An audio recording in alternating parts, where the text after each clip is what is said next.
In 2020, Adobe finally ended their support for Flash Player. And let's face it, Flash was an outdated media format. It was proprietary and full of many security vulnerabilities. But for better or for worse, so much of the internet's history was built on Flash, and a lot of indie video game creators like Edmund McMillen, who created The Binding of Isaac and Super Meat Boy, and even Team Cherry, who created notable Metroidvanias like Hollow Knight, got their start in video game development by using Flash. And Flash games as a whole were the birthplace for a lot of indie games we enjoy today. If you're playing an indie game on Steam or Good Old Games, there's a high chance that it has a prototype build in Flash on Newgrounds or one of the thousands of Flash gaming websites out there. And I have a lot of fond memories playing Flash games when I wasn't supposed to at school. And many people have also shared this experience, and they scrambled to archive every Flash game ever developed in existence. But it turns out that all that panic was for nothing. Overnight, Ruffle, a Flash Player emulator, was developed, and it's actually pretty good. It works both on desktop and even in browser. It also runs in Sandbox, which fixes a lot of innate security issues that Flash was struggling with. And it can even run on mobile, which is a first for Flash games. Here's a quote that really sums up how effective Ruffle is. "Ruffle was so good," Jason Scott, an archivist at the Internet Archive, said, "I looked into adding it to the Internet Archive system, and it took less than a day and a half because it was so well made." Now granted, Ruffle isn't perfect and it's still in development. Some newer Flash games that were created towards the end of Flash's life cycle don't even run, and you'll get the white screen of death, but I can assure you that the games that actually run in Ruffle run absolutely perfectly, and it's a good alternative. With that being said, I will be reviewing a collection of my favorite Flash games that I used to play during my childhood, but these are also some of the best Flash games ever made. So how well have these games aged in 2024? To sum that up briefly, the answer is a lot better than you would think. You see, some of the modern conveniences of Ruffle is that you could play these games in full screen and on the TV. And using Steam's desktop controller mode, you can now easily play Flash games by using a gamepad without downloading any sketchy software on the internet. And this breathes a lot of new life into these Flash games. Playing these games in full screen and on the couch was a blast. I had a lot of fun making this video, but there are some things that didn't age well. The music is always compressed and at its default plays at max volume and peaks all the time. And the Flash era is complete anarchy. There is no standard resolution. Like, you think these games would by default be at 4:3, but it's literally anything and everything. Some games are vertical, some games are rectangular. There's just no default standard here. There is no standard control scheme. You would think that every platformer would use spacebar to jump, but you would be surprised. Some games it's shift, some games it's W, some games it's tab.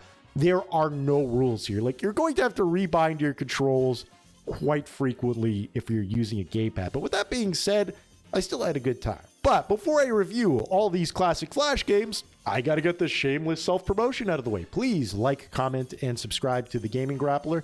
The more this channel grows, the more time, effort, and dedication I could bring into delivering you guys content on a consistent and regular basis. And with that being said, let's get on with the show.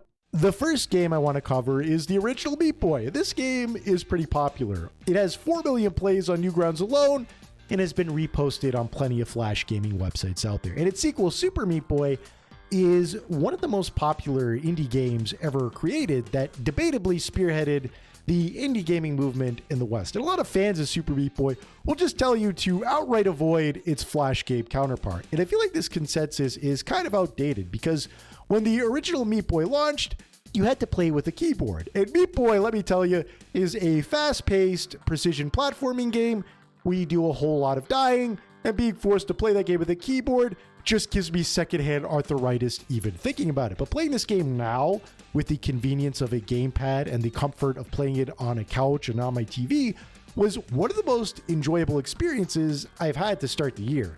And you have to keep in mind also that the original Meat Boy is a 100% free game that you can play in browser. And obviously, it won't be as good as its sequel that has a price tag attached to it. Needless to say, if you want to play the original Meat Boy, the best way to go about it is to 1, use it with a gamepad setup, and 2, to play it before its sequel, which is going to make it look worse in retrospect. But on its own, there's a lot of merit to the original Meat Boy. It was made with the constraints of being a Flash game, and Flash is a severely limited format. There's only so much you could do with so little memory in mind. But luckily, Meat Boy was built with those limitations in mind.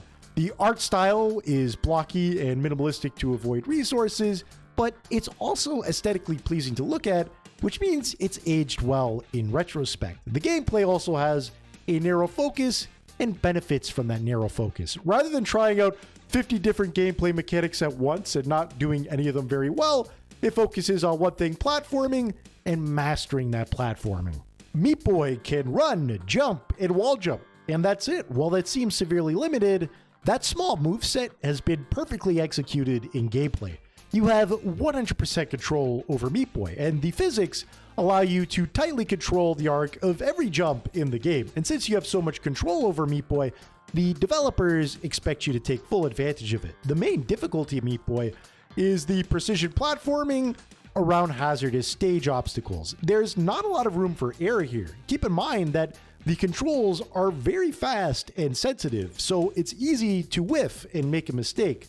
Levels that look easy are actually a lot harder in practice. You do a whole lot of dying in Meat Boy, but you never get mad since you instantly respawn without a loading screen. It also helps that with a controller, it's a lot more easy now to do these levels.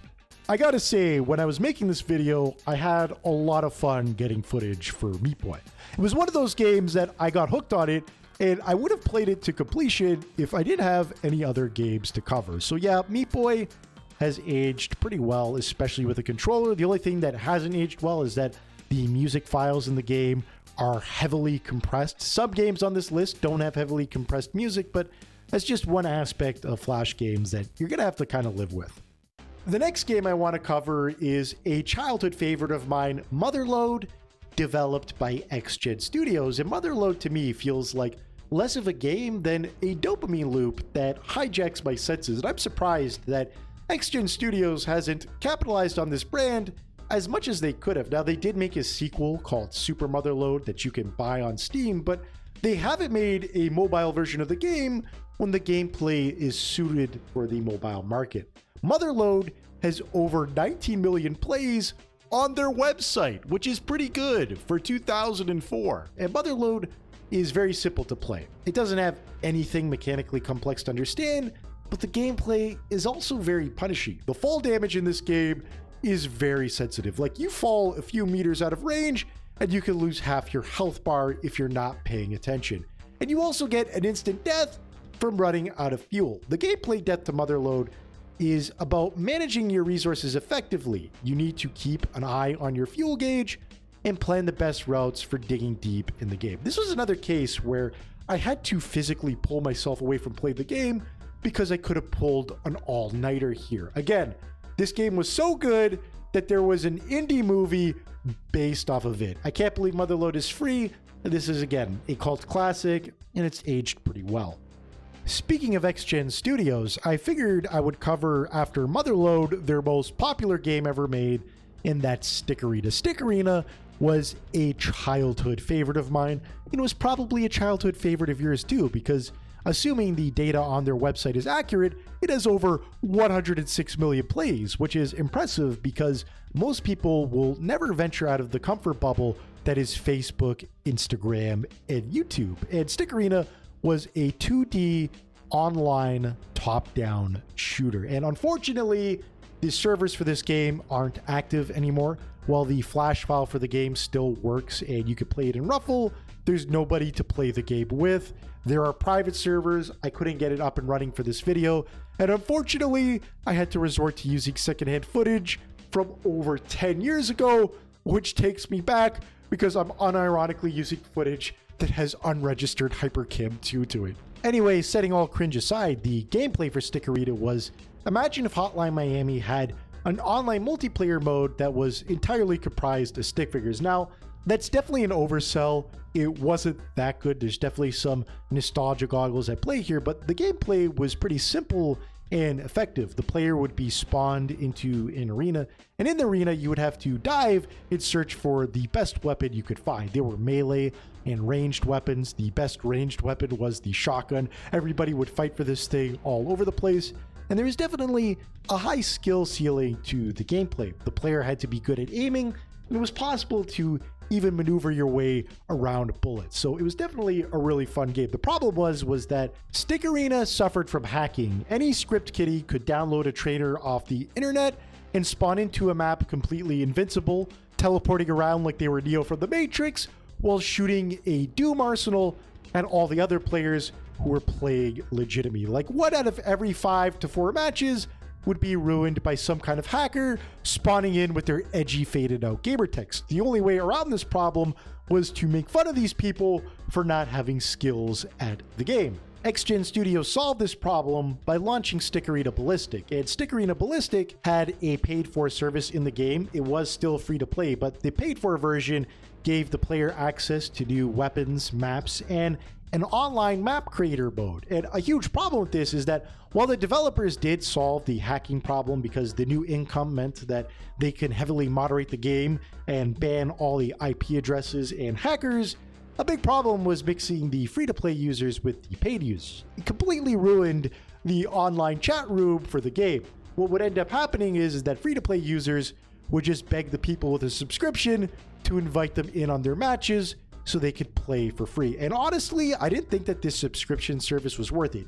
If you're going to start asking me to pay money for a Flash game, you have to make it worth it. You can't use stick figures anymore. You have to actually create sprites or 3D models at that point. Again, that's just my opinion though. I'm surprised we don't really have an online modern equivalent of Stick Arena. Like, again, imagine an online multiplayer version of Hotline Miami. And given how skill-based the old Stick Arena was, that would be one of the best games out there. There's definitely a demand for this type of thing, and I think somebody should definitely leap on that. It's free money on the table. And up next, we have Fancy Pants Man, specifically World 1 and World 2. And I'm going to be honest with you guys, this section of the video is going to be a lot shorter. And it's not because I don't have anything positive to say about the game, but mostly because both World 1 and World 2 collectively aren't that long. Like, we're talking maybe 20 to 30 minutes, and even then, that's kind of pushing it here. And I'm not complaining. After all, this is completely free, and if you do want more content, you can always buy Super Fancy Pants Man on Steam. And what we do have here is a pretty well executed platformer. If Meat Boy is the Super Mario Flash games, then Fancy Pants is the Sonic. The gameplay for Fancy Pants is fast-paced, momentum-based platforming where the player will run off of jumps, run through loop-de-loops, and enjoy the game's nice physics engine. The animations here are very fluid and look nice in motion. It really sells the physics engine here when you see Fancy Pants Man do a backflip while his mohawk blows effortlessly in the wind. The developers also went through the effort to give him some cool animations. If you mash down on the D-pad, he'll rock out. If you lean up against the wall, he'll pose like he's 007 with finger guns. And the game really leans into this aesthetic of being a doodle on someone's notebook, and it really looks good. And despite being a 20-minute game, it really left a positive impression on me. It was one of those games that when I would play it, a lot of people would mistake it for being an actual video game. That's just how quality Fancy Pants Man is, and it's aged pretty well. You can't do a video on Flash games if you don't include something from the Madness series. And Madness was created by Matt Jolly, or you may know him as his pseudonym Crinkles. And Madness was a 2D side-scrolling Flash animation series. It was kind of like John Wick or The Raid, but with a serious budget cut. And it looks like it was just made to be a 2D side-scrolling shooter. And there are plenty of Madness games I could have went with. I could have chosen Project Nexus or many of the various fan games out there, but once again, I decided to go with Madness Accelerant since that's the game I grew up with. What makes Madness Accelerant a lot different than many of the fan games out there is that Matt Jolly had a say in its creation, and there's definitely a premium quality to it. It was made by 3 people, Matt Jolly himself. The art was also done by Mindchamber, and the programming was done by Tom Fulop of Newgrounds fame. It is a video game recreation of the Madness Consternation animation. You play as Hank J. Wimbledon, a die-hard like action movie protagonist. What makes Madness Accelerant so cool is that the player is being relentlessly pursued by a boss character, Tricky the Clown. You probably know Tricky the Clown from the Friday Night Funkin' animation, but this is the series that he originated from. And it's been going on strong since 2003. The gameplay is really cinematic.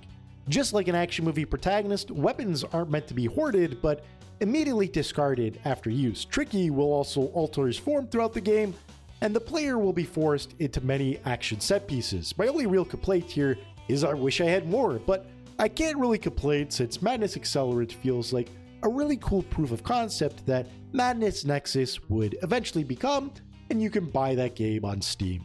You can't really do a video on Flash games without one edgy game on the list. Now, obviously, my options are limited considering this is YouTube, but I decided to go with Karoshi Salaryman. I obviously can't state the full title of the game, but let it be known that Karoshi literally means death by overwork, and that's kind of the point of the game. Yeah, it's in bad taste, and it's definitely edgy, but for Flash game standards, this is pretty tame compared to whatever else is out there. You have a single sprite with limited animations that has a dead-eye stare that just exemplifies the spirit of this game. Karoshi is a puzzle game where the goal is, well, you know, and the difficulty here is all over the place. Some of these puzzles are well thought out, others make no sense whatsoever. Like, the trick to one of these puzzles is to literally shoot your gun as fast as possible. Some puzzles even force you to use reflexes, like the one where I have to dive under this box here, or the one where you have to frame perfect shoot a target. Towards the end of the game gets hilarious where the puzzles are based more around breaking the fourth wall. Like, you are supposed to literally get out of problems like you are some kind of QA tester. I gotta be honest with you guys, this isn't the best puzzle game out there, but I love the anarchy of this experience. Like, the developers left nothing off the table here, and it was pretty fun to go back and play this game. I feel like I covered an interesting collection of Flash games that were pretty well regarded, but how have they aged in 2024? Up first is Meat Boy, and honestly, this game has aged the best, especially when you play it with a gamepad. And that should be obvious considering how long I spent talking about it in this video. The controls and the physics and the gameplay is fundamentally solid. The graphics are simplistic and have aged pretty good in hindsight. Up next is Motherload, and this game is also pretty fun. It does get pretty broken towards the end of playing Motherload, where the player will have to dynamite their way to the end of the game. I feel like X-Gen Studios missed out on a lot of free revenue by not placing this game in the mobile market. I feel like it's very casual and easy to understand with an easy gameplay loop, and they missed out on a lot of free money here. Up next is Stick Arena, and again, Stick Arena is kind of hard to judge since it's not currently in circulation anymore. The core gameplay was pretty solid and had a high skill ceiling, but it never lived up to its full potential. It never got a sequel that had its own unique and distinct graphics and art style, and it had a lot of problems back in its heyday that color my view of it today. Like, again, the hacking was a huge problem, and they didn't really like the paid-for version, and we don't really have any sequels to speak of, but there's a lot of potential here. If some developer made their very own version of Hotline Miami that was an online multiplayer shooter. Again, it's free money on the table. Both Fancy Pants Man and Madness Accelerant are pretty well executed games. And again, I can't really complain despite how short they are, since they do have paid for versions if you want to play them. You could buy Super Fancy Pants Man or Project Nexus on Steam, and both of these games succeed at least being a good tech demo for what the series would eventually become. Okay, so I just gotta let you guys know that the main reason why I put Karoshi on this list was to give you guys a taste about how edgy and how anarchic Flash games used to be. The gameplay has not aged well.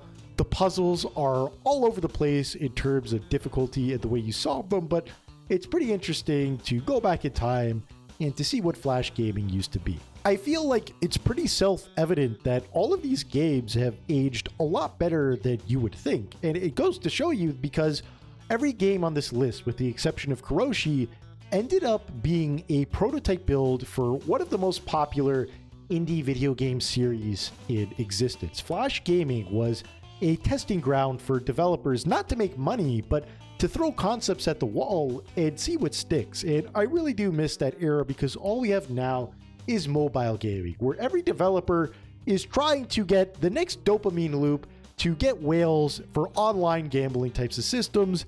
And I feel like today's generation is missing out on the anarchic playground that was Flash gaming.